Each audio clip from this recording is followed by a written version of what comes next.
But first, we start with this. I can't afford to live here. These are the words, something we often hear in Charlotte. Rent and home prices skyrocketed over the last few years, and available housing can't keep up with the number of people moving here. City leaders strategizing on how to tackle these growing pains at the Housing and Jobs Summit. Tonight, they heard from developers, employers, and researchers on the state of housing and jobs in our area. Our Julia Kaufman has more.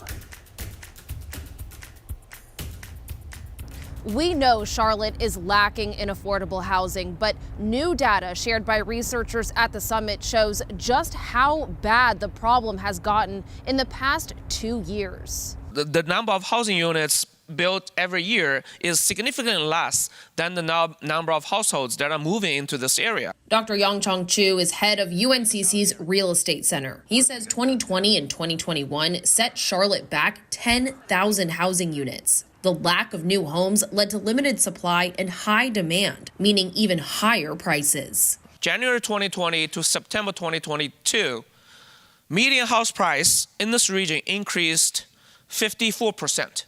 He says during the pandemic, more than 60% of houses on the market were sold above listing price in an average of 3 days, adding that 80% of Charlotteans cannot afford the median home price here, pushing people out like Jessica Moreno. I myself am displaced from Charlotte. I work in Charlotte. I fight for people in Charlotte, but I no longer live in Charlotte. She'd like to see more anti-displacement programs and limits on corporate landlords to level the playing field for families like hers. We see a huge number of corporate landlords just buying up communities and not giving people a chance to become owners. To tackle the housing shortage, Dr. Chu says more houses simply need to be built. The summit is also taking a look at the labor shortage. Dr. Laura Ulrich with the Federal Reserve says Charlotte's employment numbers are high, but there's a labor shortage because people are changing where they work. People have left difficult, stressful jobs that typically don't pay a whole lot for jobs where they can make the same money or more